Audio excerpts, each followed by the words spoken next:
introductions. Just like I have said, we are recording this session and then it is live on our YouTube channel, Fast Idea Consulting Limited. So kindly note that.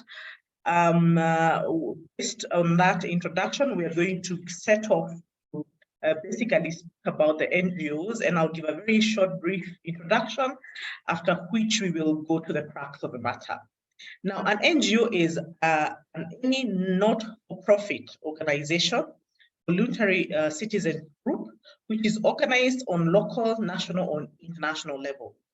NGOs are driven by people with common interests and provide a variety of services. NGOs' activities include, but are not limited to, health, education, environment, social, advocacy, and human rights work. They work to promote social or political change on a broad scale and even locally. NGOs play a critical role in developing society, improving communities, and promoting citizen participation. So today we are going to, which are deliberate on this very key topic of NGOs and the risks that they face as they do their daily activities. We can deliberate critically on the risks that they face, and more specifically, how to prevent these risks from stopping them from doing the business that they do, because they do very important activities for the society. I'll start off the session with basically requesting our guest today, Bernadette, to basically maybe tell us from your experience working with not-for-profit organizations or NGOs. I know you have worked with both local and international NGOs as you do your work. Maybe can you list the top risks that you see NGOs face as they conduct their activities? Thanks, Carol, for that. So there are several risks that NGOs face, and most of them are compounded. Even as I state some, it means that once they have one, it leads to another risk and another one. So the four key ones I would say would be financial risk, funding risk, which is quite common in terms of they are not for profit, yes. So the expectation is that they don't have anything else on the side to try and bring money into the organization. So financial risk is one of them.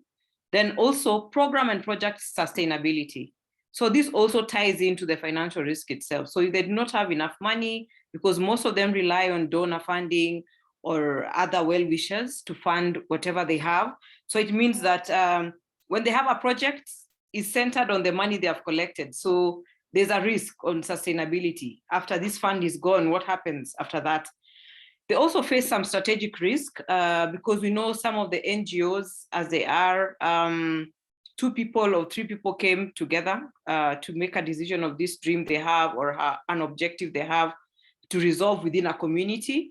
And therefore, in most cases, some of them lack this strategic direction. And we gather that large organizations are easy to find this because they have enough funding to think through a strategic plan, like what is the vision for the organization as a whole, like where do you want to go? And for you to do that, you need a lot of input initially as you're forming the NGO. So some of them lack that strategic direction to know exactly where they're going. And therefore you'd see as a compounded risk to this, they tend to shift towards whatever the donor wants them to do. So if a donor is doing something on health here, they'll be like, okay, I think we can do that. If they're doing something on education, they'll go like, I think we can do that. And it's a risk as well, because it also ties into sustainability itself. Without a vision, without a strategy, it means that you don't know exactly where you're going as an organization, and you can't structure your proposals or how you want your organization to go based on that. The fourth one is governance risk, which is very key. As I'd explained before, most of these organizations have maybe just one founder. That one founder has what their vision or mission is. And sometimes it can shift as it goes because they do not have a strong strength to have the available structures to be able to put up maybe a board. And even for some of the NGOs, as they begin, they're never aware what board structures mean or who to put in a board or how to even start. And we all know that the expenses that come with structuring a board, setting it up, having the correct systems. So you can't operate an organization without the correct systems. And that ties into the entire governance structures. So those are the four, I think initially I can think about. But as I say, there are several that are compounded. Once you have one, then it leads to another. Thank you, Caroline. Okay, thank you very much. Like introduction, we said NGOs are very critical in society. They provide very important services to society, yet they are not for profit. And that brings their very key risk of the funding risk or the financing risk.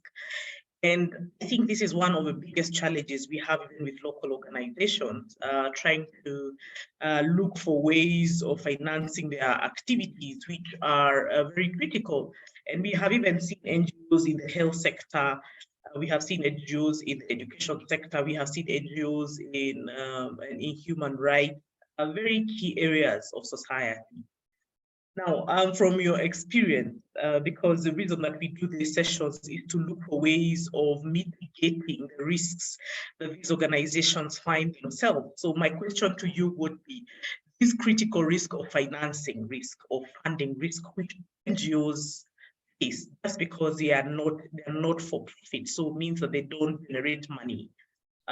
What in your experience would you think would be the best way to mitigate this very important risk that they face as they do their very important tasks? So maybe over to you, Bernadette, the funding of financing risk. Okay, thanks for that, Caroline. So there are several ways, and I think I would say one thing in terms of funding. Generally, we've seen poor networking among NGOs. Like they have this assumption that, okay, I think this certain person got it into this market simply because they know a certain person and they had a long-term relationship. And therefore, there's some laziness, I think, to try and network and find a wider way of getting other people to be able to get the funding, for example.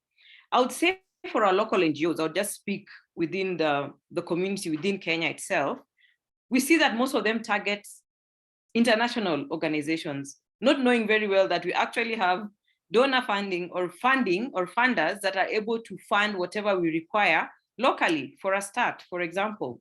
And some of this can help you with setting up and compliance and all that, because truth be told, even with any funding you require, NGOs are very strong in their technical ability in terms of how they reach the communities and how they're able to serve and implement that. But we all know that there's a wider bit of it that is more of a financial compliance, risk compliance and all that is required for all NGOs. Before anyone can provide funding to you, the first question is, how are you structured? How is your governance structure? Your compliance, your systems, are they in place? How is your board structure? Have you been audited? So over and above the immense experience you would have, it means that it's impossible for you to be able to do it. And I think for NGOs, especially the ones that are starting at a starting point, it is usually good to cooperate with other organizations. I think honestly, from what I've seen is that when you're starting off the market, you could be very strong in terms of your technical capabilities. You're very strong in health. You're a very strong health person and you know whatever is required. But you have a 60% of it, which is more of compliance, that you require a friend to be able to support in that. And those friends are actually maybe INGOs. You could have maybe come together with other organizations or private entities that are actually able to take up the financial muscle for it. But this means that then you're not also over-reliant with the fact that you will always be partnering with others. While you're partnering from your first partnership, I would say you should have a strategic way of making a decision that by the time this program is over in the next 2 to 3 years that I've partnered with this bigger firm, there's some learning elements that I want or have planned for this organization. You have to have that action plan such that we know we are weak in certain areas. We do not have systems. We don't have the procurement system. We don't have a risk management system. Our financial systems are low, but we are banking on the lead person who will sign off on this proposal, but we'll partner with them as the person who's able to implement because we have the technical skills. But without that plan as an organization, as an NGO, it means that you will keep partnering, and at the end of 5 or 6 years, you see that your organization has not shifted from where it was before. So always have a plan in terms of that. But don't think that for an NGO to be able to implement, you have to go it alone. Always think of other actors in the market. Don't think of your other NGO person who has developed as a competitor. Think of them as a partner, because you need them in order for you to be able to grow, because there are other aspects they know that you do not know, and you can do that learning together. And you'd see that NGOs that started small with really small partnerships, after 10 years, they've actually made it, because they've learned the art of how to write proposals, how to ensure they're compliant to the market and all that. So that is the first stream of marketing, networking that leads to potential partnerships, and also just ensuring that our partnerships or our potential donors are not only focused on the international one. We can just start nationally and then see how we grow to that level.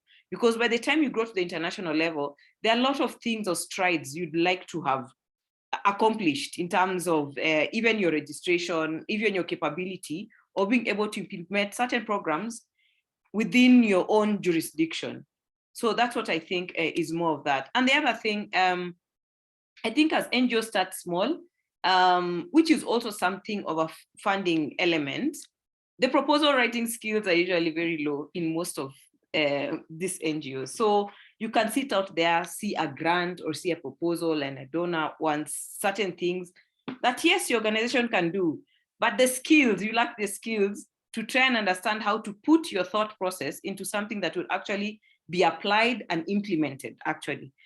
In most cases, it's not something that you cannot do, but it's just a way of structuring your skills in a certain area, especially proposal writing. So you can't start an NGO, you can't determine that you want to implement, you can't determine that you want to go out there and get funding if you cannot write a proposal.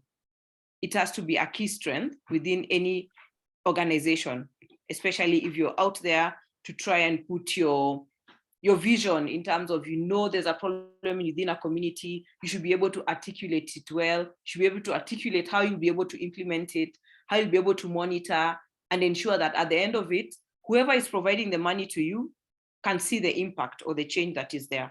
So writing skills have to be there as part of a way to understand how to get more funding. Awesome, thank you very much. From a funder perspective, I think those are very key points. And maybe just to recap on those key points is poor networking. In fact, you have even called it laziness. I'm not sure. I'm not sure what that, but I actually believe that poor networking is one of the biggest challenges. And I think that the push towards proper networking of these organizations is very important. And I think there is one thing you have mentioned which is very critical on local financing. I think there is a deliberate effort that most organizations think that money comes from out there. But there's a lot of local giving, and maybe even as we think about how do we make this work for us, is thinking about how do we make local giving into something that NGOs can deal with. And we have very many examples like Kenya for Kenyans, where a lot of funds were raised during the time for drought. And there's so many examples where actually Kenyans give a lot of money. I remember there's a time the Nation Group was trying to fence the forest, and there's a lot of Kenyans who give a lot of money. So I think there's a lot of local giving that we actually, organizations don't see. And also, just to also add on to that, we have local organizations, companies who want to do some work with not-for-profit, and those partnerships, like you said, are critical. And it's for NGOs to think about how do we get these local organizations to be able to benefit from work that NGOs do, which they themselves cannot be able to do. I think that's very important. I think the other thing that you have mentioned, which is very critical, is the NGOs have strong technical capacity. But the technical capacity cannot work without financial compliance, without structures and all that. And we have very many examples where local, even international and local NGOs partner with organizations like audit firms. And the idea is so that they can leverage into into those audit firms and the skills and the reputation, that they can be able to do better jobs in the future. And I like the fact that now when they partner, and you have said it, is how do they then get out of that? So that is, I think, a very important part, is that they need to have a plan for knowledge transfer, where after their cooperation, they're able to then stand on their own.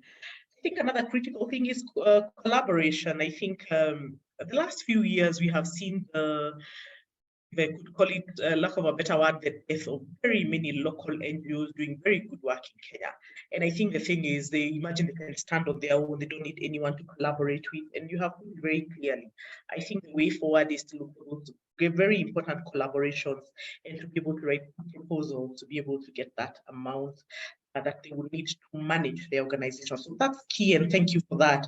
So the next risk that you have mentioned is the project and program sustainability as one of the risks that these organizations face. And you're saying, this is just because this is based on the financing that they would not have. But we've seen organizations beginning projects and programs which are critical to society. And then within a few years, disappear, and those interventions are not carried forward. Maybe from your experience, and especially working with these organizations, what do you advise to prevent this risk when you have a project which is critical, giving services to organizations, and then it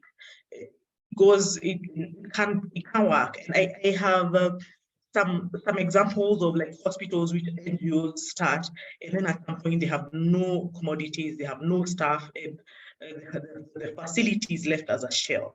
So what are some of the things that can be done to deal with this very key risk that face NGOs? Bernadette. Okay, thanks for that. So I think sustainability comes with the fact that how you started your governance in the first place, in terms of your structure and the vision for the organization. We find that most of these projects that start off like, it's a program that was funded, it's a health program, for example, 3 years down the line, there's no additional money for it. And then therefore you close, and you've left the community wondering exactly where did we start and what happened in between. And in most cases, from experience, I've seen it comes from the fact that that particular project was not part of your organization's vision. You landed into money. There was an advertisement, and you are like, okay, I think our organization can actually do this. And you applied for that money to implement the project. And there was no buy-in from the organization itself, from the top, in terms of vision and mission. And therefore it means you applying for that funding ended at that point. You want to implement that program for it to be completed. And since your organization does not have that vision for it, it means that you stopped at it. You stopped networking, you stopped looking for other funders or other ways to ensure that you pump in more money into this particular project that you've won in order for it to take different phases. For example, it moves from the first phase, which has now been funded by a separate person, then you're already thinking about a vision for the next phase, because it is part of the strategy for your organization. For your organization to be sustainable or to implement some of the objectives and results that you have in terms of an NGO, it means that you need to keep moving this project to the next level. So maybe you were given money to do training to some women for a certain objective. So you do the training for 2 years. And then what? You've left the women, you've trained them. And then what next? But if you look on the hindsight, if your plan for your organization was to ensure that in 5 or 10 years, we'll have several women who have been invested, they already have their capital to be able to grow their businesses nationally, regionally.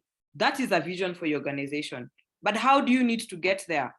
A small part of what we need to do to get there is the training. And now we've won a funding to do the training. And since it's a vision for the organization, this will have to go 3 other steps or 4 other steps. You don't stop at it after receiving the money for the training. You start thinking of other ideas to be able to put in investments to ensure that this project is sustainable. So that by the end of it, you already have your strategic plan for your organization. Your vision is to uplift 100 women in the next 10 years. And when you get to that point, you will actually have reached there and you're able to see the results for it. So in most cases, some of these projects just stall simply because I did it because there was money available. It was not part of the strategy for the organization or the vision for it. And it means that your governance structures are not set up for it. The board does not have a vision for it. The community that you interact with are not even part of whatever you're trying to apply or put there. So it means that it won't be sustainable. If the community doesn't accept it, and in terms of the organization itself, does not have a buy-in into that strategy, then yeah, it's a lost cause. It means that it's a 3-year project, it will close, and that's where it ends. Okay, thanks, Bernadette. Very interesting. So one of the challenges I see there is that we begin, organizations begin projects because the money is available somewhere. There's a basket of money available. It's not within their strategy, it's not within their thematic areas, it's not within what they foresaw the organization to do. And I think this is a very big problem that there is that most of the NGOs don't have proper visioning, they don't have proper thematic areas.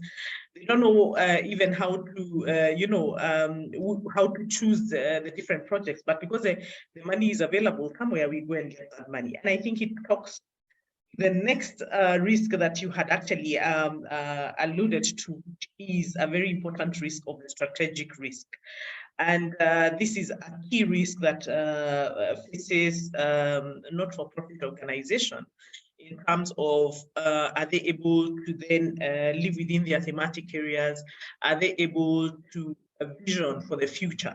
And maybe you can talk a bit about this strategic risk as part of how do we prevent this risk from happening in these entities, especially on envisioning on changes that are happening in the environment, and how do they manage to ensure they have a proper strategy to continuously think through the activities that they're doing on a daily basis.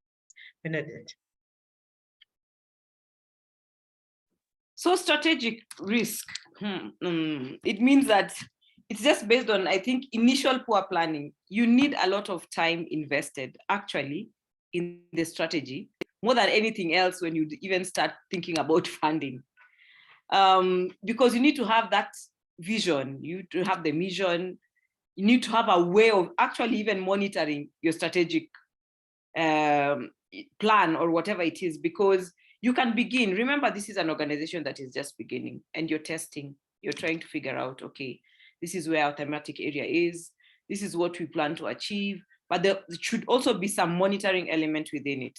And remember, this can't be done like in a day or in a month. And actually, when I even spoke about national donors who fund national, who support organizations to do this, do you know that there are several funders who could actually fund for your strategic plan? I know most people don't think about it when you're thinking about funding, like, okay, I think we'll just get somebody here to do the strategy, a quick thinking between the three directors or the few people that have come in the organization initially, and then we'll be able to move on. We'll do it as we go. But you see, when you do this, it means that that vision is already lost. You don't know exactly where you're going. And even the targeting of funders will become a challenge, because remember, some funders just fund certain thematic areas or certain areas. So if your organization is not clear from the initial phase that this is our vision, these are our thematic areas, this is exactly how we want to move in terms of the first year, second year, couple of months, these are the activities that we are proposing to do, then it means that your targeting will be lost. You won't know exactly who to target because that vision is lost. So it's usually very important at the start when you think of, I have this NGO, I have this idea that I want to come up with, think about the strategic plan as the first thing, because it will form everything. By the way, once you have your strategic plan, you'll have an understanding of how you want your governance structures to look like, the team that you'd want to work with, the areas that you'd want to target. Is it international? Is it local? Is it within a certain community? It will help you pick up most of these things that people assume everything in terms of, in fact, even your structure for your financial structure. Where are you going to open your bank account? Who are you going to work with? All that comes with the strategic planning, because it all depends on how your vision looks like. So I think organizations should take a lot of time to invest in this strategic plan, because it's actually the pillar of most of the things. It's the pillar of how you set up your systems, how you're compliant, because you'll move step by step. This is my vision, but for me to get here, who am I working with? Who are the people I'm working with? What are the structures I'm meant to be setting up? The structures I'm meant to be setting up. What are the partnerships that I envision? Without a strategic plan, then it means that all of that is lost. So it's an important step that most NGOs skip, but it's very important. Actually think of a strategic plan before you think of opening a bank account. Think of your strategic plan. Mm-hmm. Awesome stuff. Our strategy is very critical, and I keep saying it like it's a foundation stone of the organization. It is like working without a foundation and working without a direction. And I think what you're saying is very important. That organizations just think, oh, there is a lot of money coming in the health sector. How can I get into that sector without proper planning?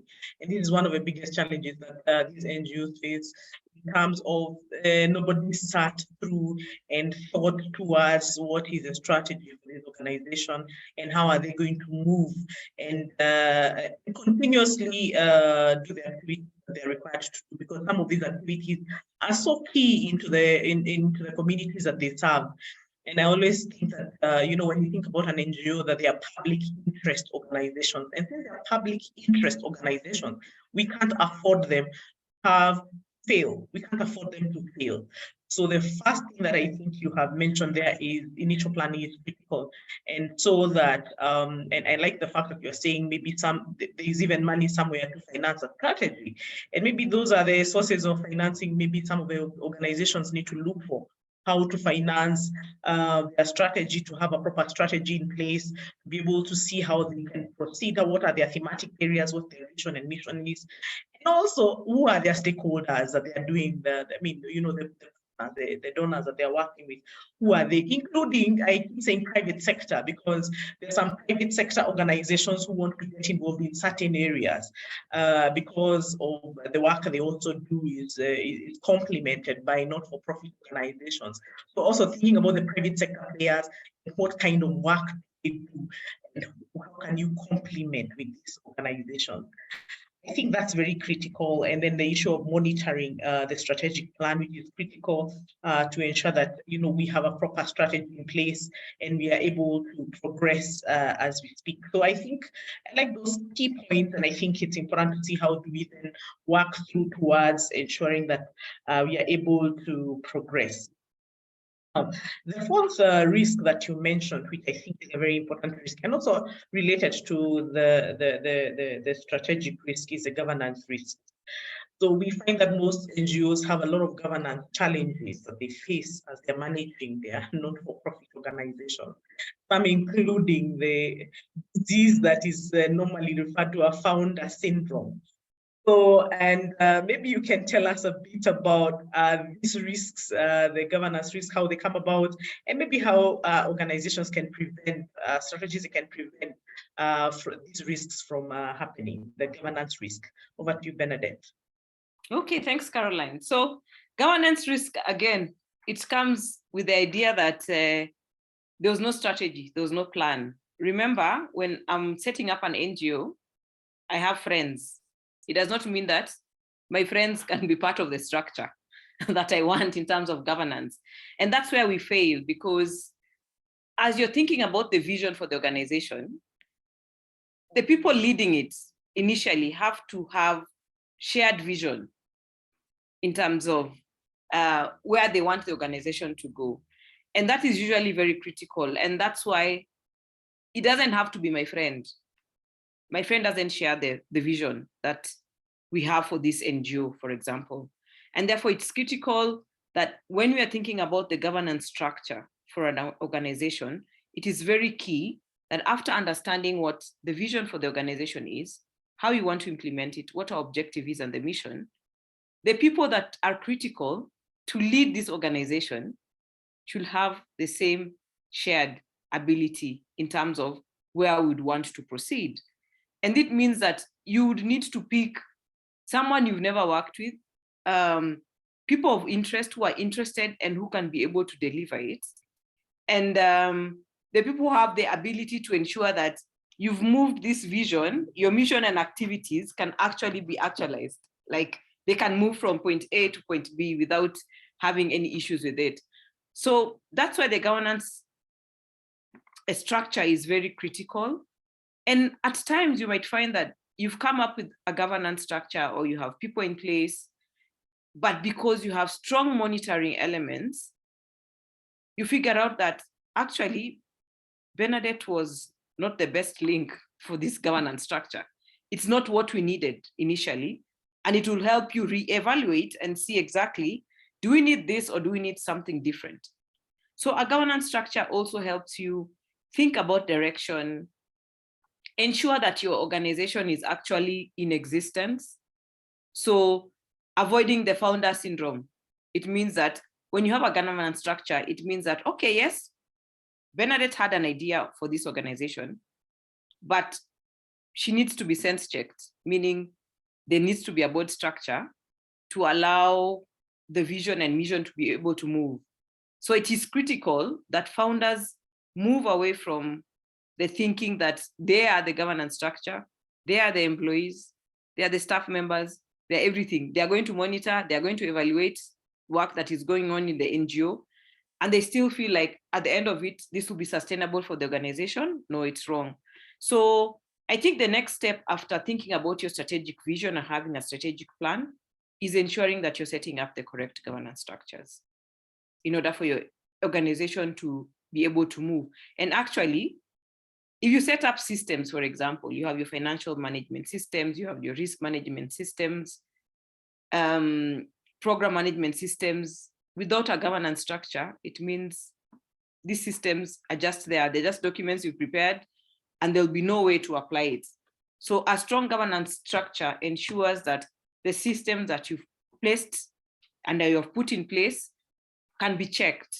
Like for example, for financial, you need different approval levels to ensure that it goes on. For the proposals that you submit, for example, it will avoid elements like you picking any grant or proposal that has been put out there. But if you have a governance structure, people who understand exactly this is the vision for the organization, if you come with a proposal that doesn't relate at all to whatever vision you have for the organization, the governance structure you have in place will be able to say, no, I don't think this applies to the vision of what our organization actually wants to do. And it will avoid some things like the founder syndrome, where pick everything that you have, bring, we'll put in proposals for them. But a structure will ensure that we are looking through the proposals. This is not what is in line with our thematic area. We are not going to work with this partner because that is not what our ability requires within our organization. So it allows that to flow seamlessly. So it will sort out most of the things that you have in terms of funding risks, project sustainability, and also organizational compliance in general. You have sense check here and there because one person is not the person that looks at everything and also does the financials, does the monitoring. So that is why governance structure is very key, and also having the ability to monitor your governance structures, sit back and see that it is not working, reevaluate, and go back again and think of a structure that works for your organization. So that one is critical. Thank you. All right, thanks, Bernadette. It's interesting to just listen in on this. And one of the challenges I also see as we work with this not-for-profit is especially membership organizations, where, like you're saying, we bring in people who we know, who we are happy to work with in the board, people who don't have the skills and expertise able to, give that strategic direction, because I keep saying when you sit on a board, then you sit there because of the skills and experience, not because you know the founder or you want some allowance. And I think that this is critical as we think about how do we manage these governance risks. The people sitting on the board, they have strategic direction. I have done several assessments, and when I go to some of the membership organizations, when I engage the directors, they have nothing to provide. They are in place because, you know, somebody knows somebody else, somebody wants some allowance somewhere, somebody wants, you know, some favor of sort, or they are being paid back for doing something. So I think what you're saying is very critical on direction, and direction can only be provided if we have the people in place, the right people in place with the proper skills and experience that they need. And then the issue of founder syndrome, where we have somebody who came up with this idea and they have refused to move away from this organization, and they're crippling it from achieving the objectives. And that's one of the areas I think we have a lot of challenges with governance issues, that this person still holds on to this organization. But I keep saying this is a public interest organization. And I like some of the things I've heard that, you know, the government can actually take over an organization because it's of public interest. Maybe those are some of the things that need to happen in this organization, where, you know, the government says this organization is providing providing good service to community, and it should be taken over because it's very important for the sustainability of a certain community, because it does very important work. I think that's very critical as we think about how do we manage these very important organizations that are providing critical service to society. Now, there's one other risk I want us to speak about before we open up this session to a question and answer. And I think I'd like to call it people risk. And, you know, people risk is a critical risk that we speak about everywhere. In fact, in risk management, we say that it could be people bringing most risk to organization. They commit fraud, you know, they can decide to work better, they can decide to bring down the organization. And maybe you can just speak about, from your experience, before we open up the session to question and answer, maybe your experience on people. And when I mean about people, I mean about the people who are actually staff members of these organizations or working on a daily basis with these organizations. And even the challenges that are faced in this organization, what are those areas that people bring in risks to this very critical organization? Benedette. Okay, thanks, Caroline. We usually say people are the organization, so you can't actually implement. So there's a lot of positives as to people, because you need them in terms of you being able to implement whatever you're implementing. For you to realize your vision, you require people in it. And I think also it comes with the negatives, as you say, in terms of if there would be fraud risk, it's people. If they don't have the capacity and capability of implementing your projects midway, it's people. Because you've not been able to train them, provided continuous capacity building for these same people. And remember, even as fraud happens, as you have harassment cases, sexual abuse, and all this that relates to people and come in that, there's usually still an organizational obligation for you as an NGO, as an organization. You have to ensure that you're putting in the required safeguards. So you need these people well, yes, but you also need to invest in them. And therefore it means that all the other risks we've talked about, the funding risks, financial risks that we have, it drives this in some way, because it means that when you have little money to be able to implement your programs, it means that the first point you look at that usually suffers is the capacity building or the training. And remember, key things like fraud risk, key things like sexual exploitation, abuse and harassment, environmental risks, financial risks that will happen within an organization, we're usually told the first point is to ensure that there's awareness creation. You've built enough capacity within the staff and the people that you have to ensure that they're able to understand what you mean by fraud, what is fraud, what it means that if it happens, what would happen in an organization, how to identify it and do that. So it means that NGOs continuously need to set money aside or have money to be able to build the capacity of the people within the organization to minimize the risks that are inevitable, that are meant to happen in future. So that's why you feel that people risk are key, because if they're not there, it means you're not going to implement.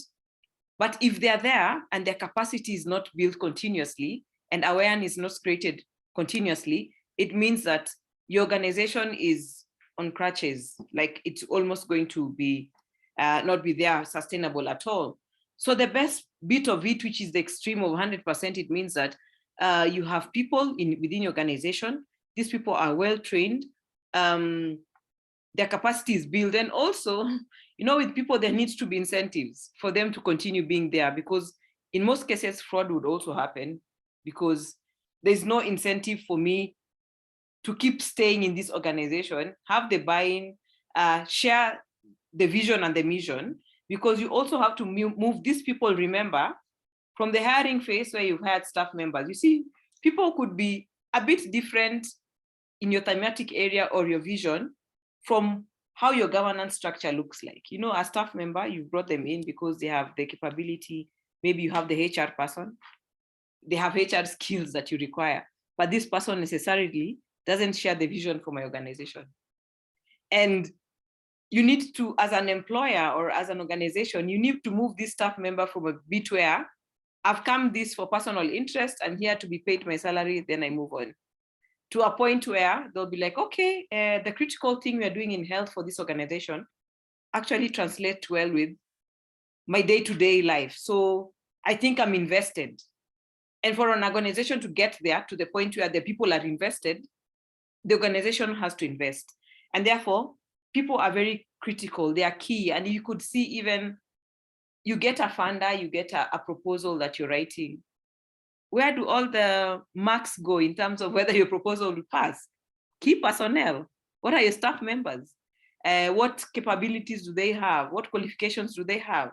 Because generally, you would not implement any program within your organization without the people in it.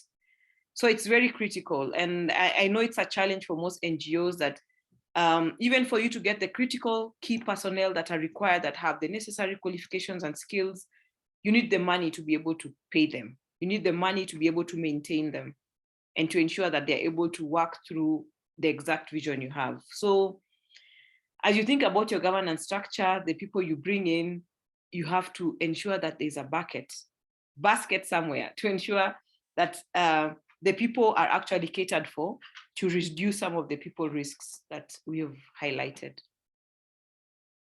Awesome stuff. Yeah, people risks are very important to think through. And I like the way you say that even if you're looking at any proposal, what carries most marks is the people.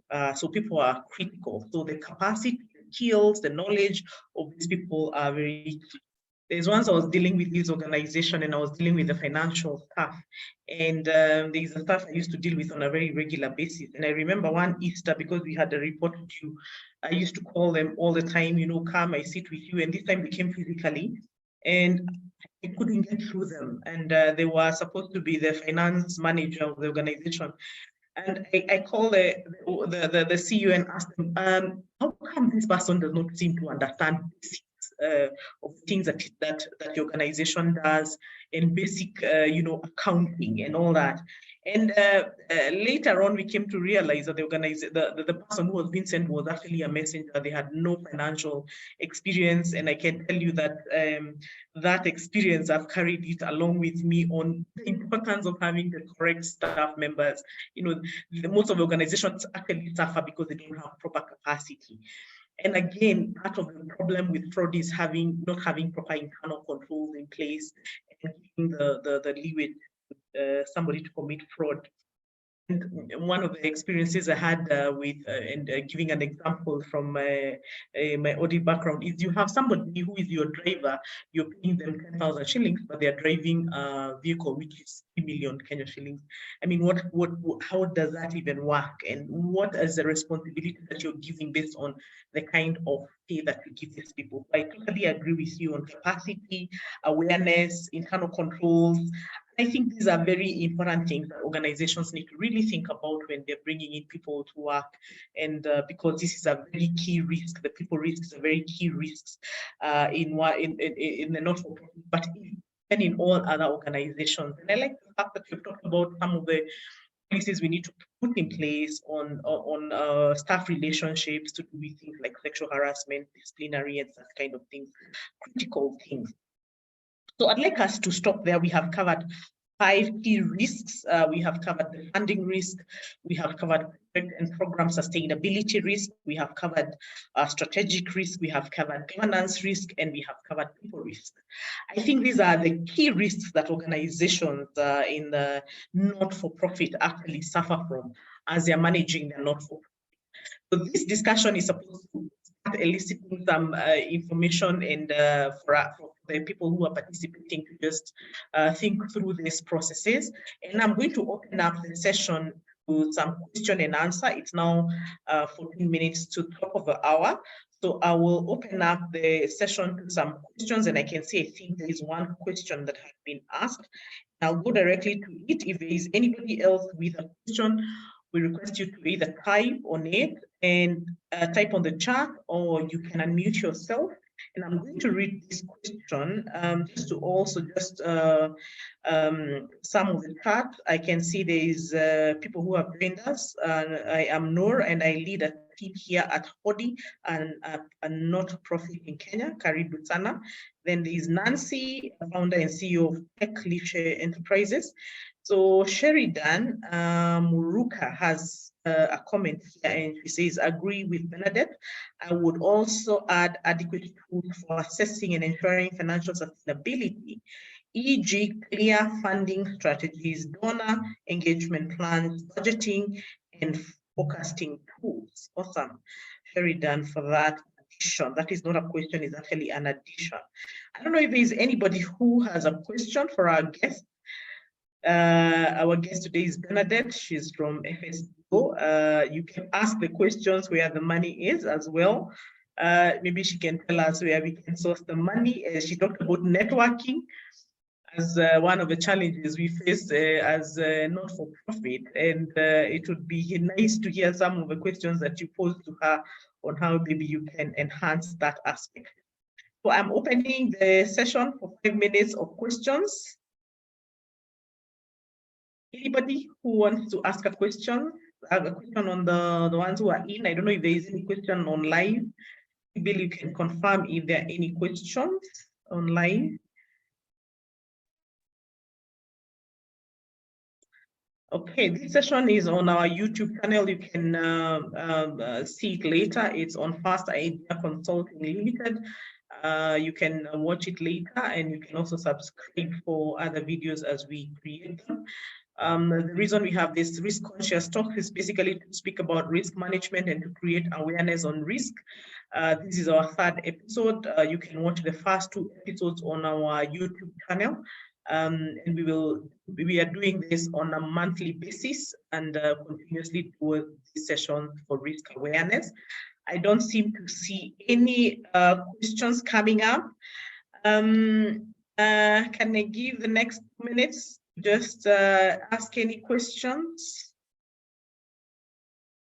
Anybody who would like to ask a question? Yeah, I have a question. Please proceed. Maybe you can unmute yourself and start your video so that we can see who is asking. Proceed. Hi, my name is Lena. Yes, Lena. I work in the nonprofit space as a global auditor. So this one maybe can help me understand this. When it comes to fraud, because fraud is really rampant in the NGO sector, you know, just what are some of the tips that, you know, I can use as a global auditor to try and drive or cultivate a change whereby, you know, you make staff or employees aware that this money is meant for the right holders and not for people's pocket, because the assumption is always that NGO has too much money, you know.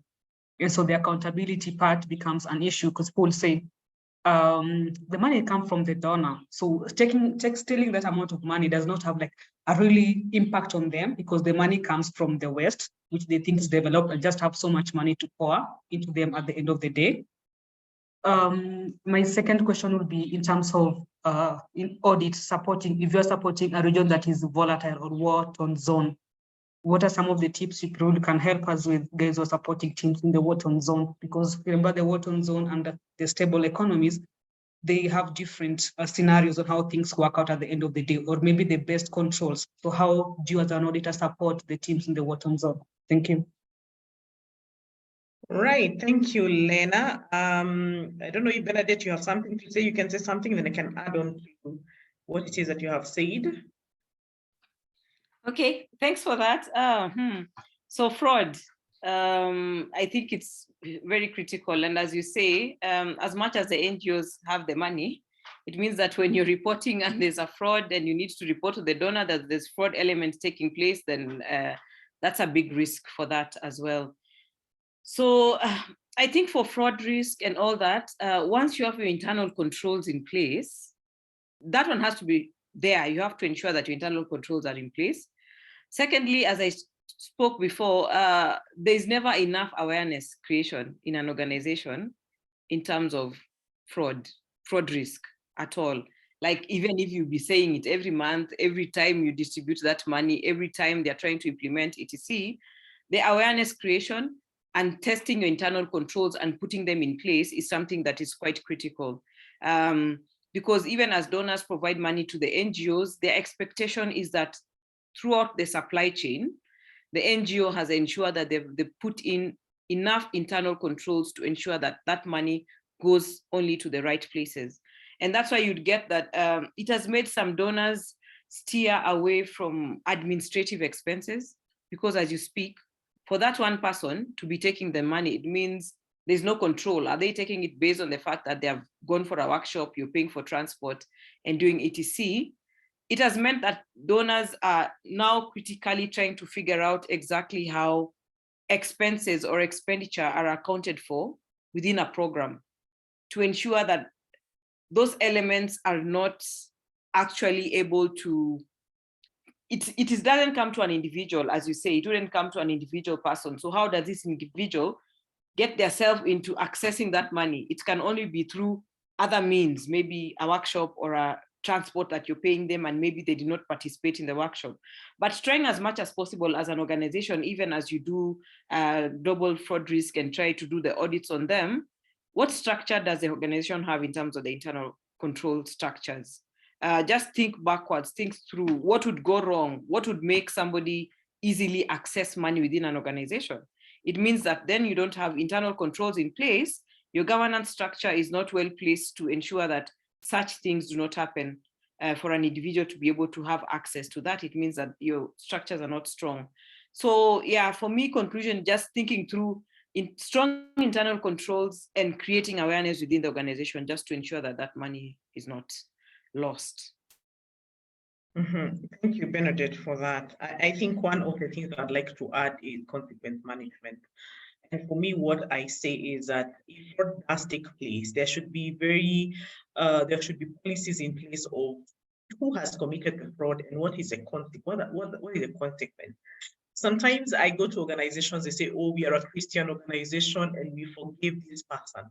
I mean, you are sending out a message that it is okay to steal, basically. So I think just to add on to what Bernadette has said is having proper consequence management on any fraud that takes place, and having proper internal control and having proper awareness. I think awareness is very critical, like Bernadette has said, and ensuring that people understand there is a consequence committing fraud.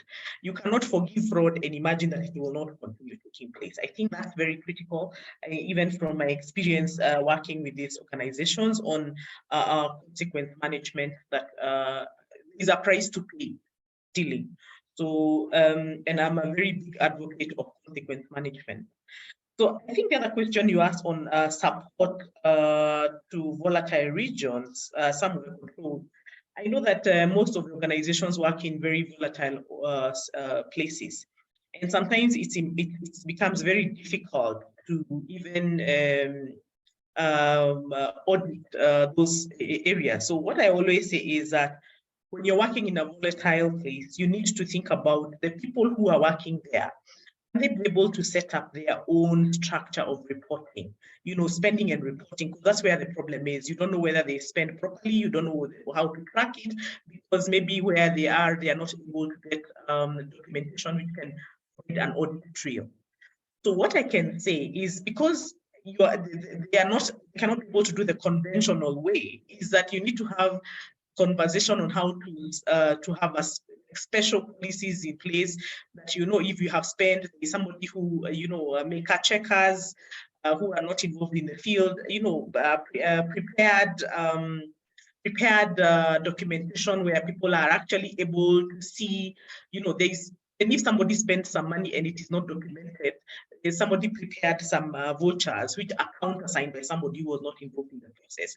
And for you as an auditor, you need to think through how do you support such kind of interventions, because you to properly audit, you have to have some form of control.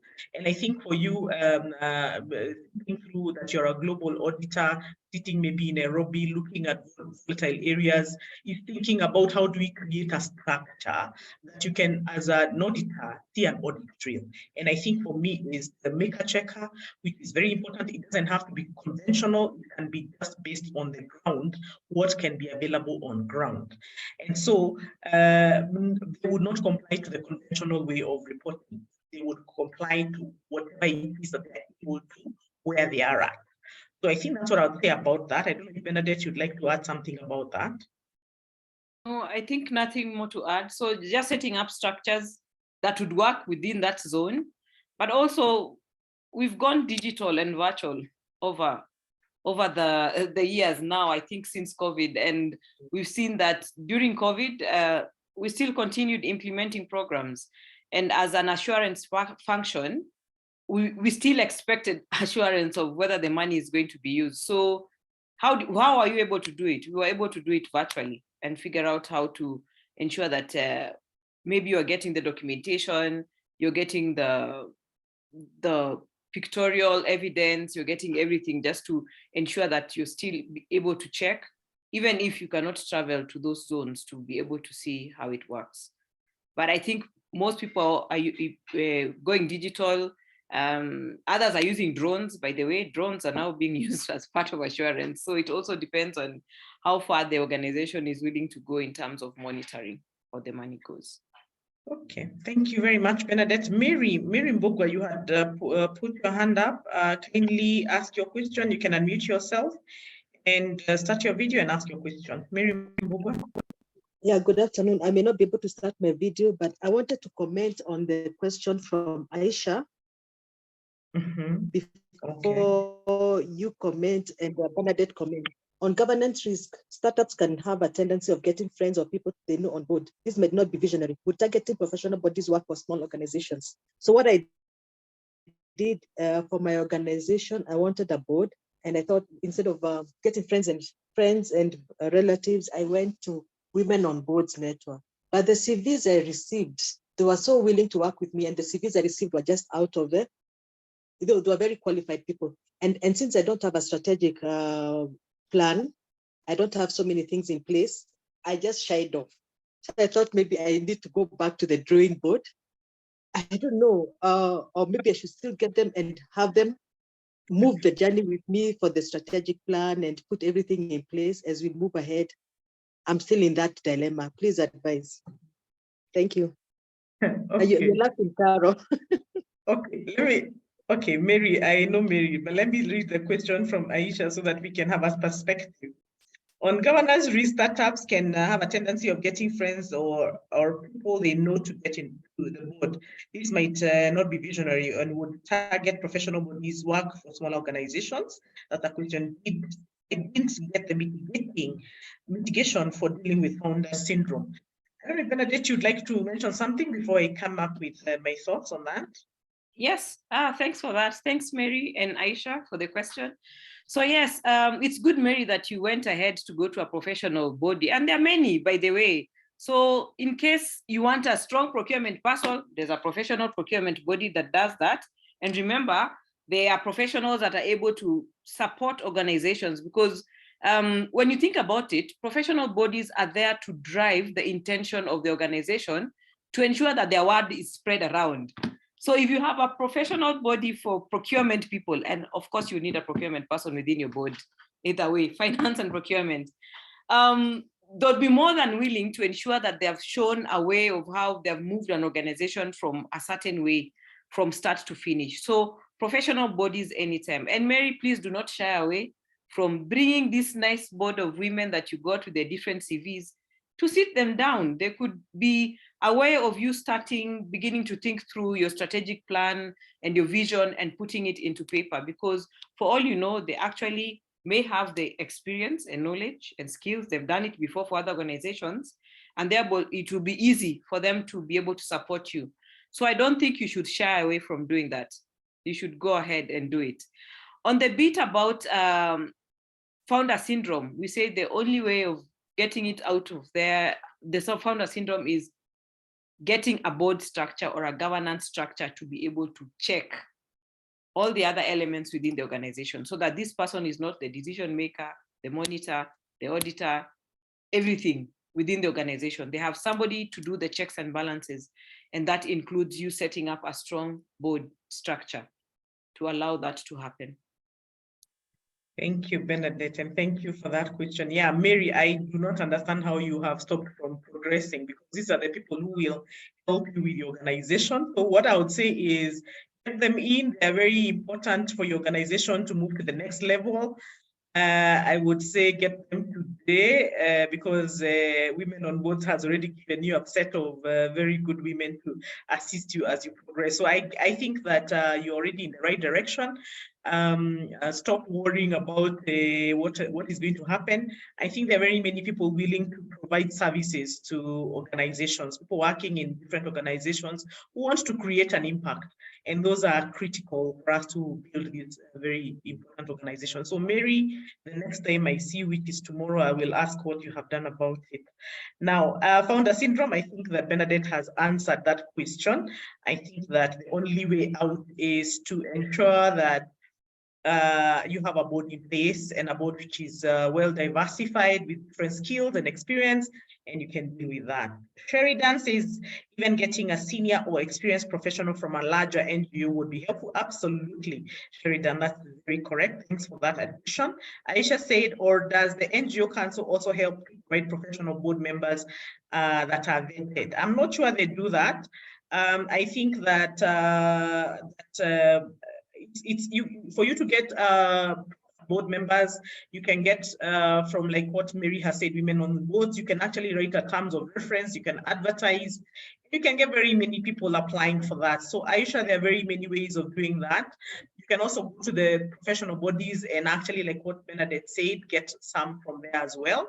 And that is a good step for you to get professional board members in place. Vetting, that one you will need to do for yourself, because I'm not sure there is a vetting body for board members. I know that there is Institute of Directors, there is the Institute of Corporate Governance. There are very many places. Maybe you can also start looking for such board members that maybe can give you some people who are qualified. Aisha says, FKE also trains female future leaders to boards, maybe a good source point. Absolutely, Aisha, thank you for that. FKE. So it is now 2:03. I'd like us to, we are already past 3 minutes over time. I can see that Mary has lifted her hand up. Okay, Mary, in the next 2 minutes, kindly ask your question because we are over time. Proceed, Mary. All right. Aisha had also asked another question, mitigation for dealing with founder syndrome. And they also asked a question on YouTube, where is the money? Okay, so the question on founder syndrome, Bernadette answered, is to have a proper governance structure. The other question on YouTube, what do you mean, where is the money? I'm not sure you have got that question. She was asking, where is the money? Oh, where is the money? Bernadette, tell us where the money is. So Mary, as long as you've had your strategic plan in place and the organization is set up, the money is there, depending on where you're targeting or how you want it to look like. So I would speak of the international organizations, and you know, they have websites which people don't look through anyway. Some are actually really open enough for you to identify certain programs or the sectors in which these donors are actually targeting. And that will help you know, are the targeted programs within what my organization wants to do, and what do I do to get there? And there is usually contacts there. And that's what I'm talking about, networking. people hardly network.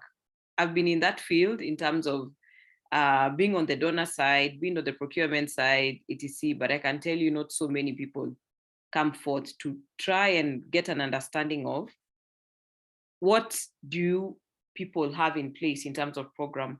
What is your strategy? What do you intend to do, etc.? How does my organization come in? Very few people do that. I don't know what the fear is all about, but actually the people who have the money and would like to apply and support our communities and support organizations are actually there. We are just not looking for the money. So I don't know, maybe people are looking for billions and they do not want the millions, but it's there. It's just putting yourself out there, setting out structures. You know, when looking for funding, I would say there's no point where you should feel shyness has to go away. When you're looking for money and you really want to apply and ensure your vision is implemented, then you go out of your way to ensure that you look out there and see areas where you can have conversations with people, request for meetings, and ask. Remember, every time you'd ask, that's when a donor would remember. A certain lady came to me and she was actually delivering a project somewhere in Kajiado. That's how it comes, and it could come 6 months later, a year later. But you made that call to contact that person, even if they didn't have money then. But it also helps some of these large organizations that are funding people to be able to think through a proposal. You know, sometimes we sit down and structure programs without thinking about the need for the community, what the community needs. But remember, maybe you setting up or having a networking session with this person will get them thinking, okay, we've never thought about delivering a program in this area in such a way. This is actually a good idea. And that is your initial footing into getting potential funding. So it is there, we're just not looking for it. And therefore we should go out there, network, go online, look for areas of the programs and understand the programs of what these donors are funding, etc. And even, did you know that banks also do some of this funding as part of their CSR? The private sector, Carol also mentioned it. We keep them away, but a lot of the funding that they have is based on social value that is required, and that's required you supporting communities, and you can only do it through the local NGOs that are there that are able to implement it. So when you're thinking through it, think about not leave the banks behind, the private sector behind, but also think about international donors and local donors as well. Awesome. Thank you very much, Bernadette, for that addition. I'd like us to close this session. We have put our social media handles on the chat. You can follow us. We will hold the next Risk Conscious next month, and that topic will be communicated on all our social media handles. And I'd like to take this opportunity to thank Bernadette for the wonderful discussion we've had today. I believe all of us have benefited in one way or another from her wisdom working with organizations for a very long time. So I'd like to take this opportunity to thank Bernadette for your time, for coming for this session, and for providing your support to the work that NGOs for our community. So thank you very much, and God bless. For everybody who joined the session, thank you very much for joining. And we pray and hope that we will interact in the future. Join our social media platforms. Our LinkedIn is on our chat, our YouTube. We will be able to tell you when the next session is. So I think I'd like to thank everybody and close the session at this point in time, and hoping to meet you soon. Thank you very much. Thank you, Sana.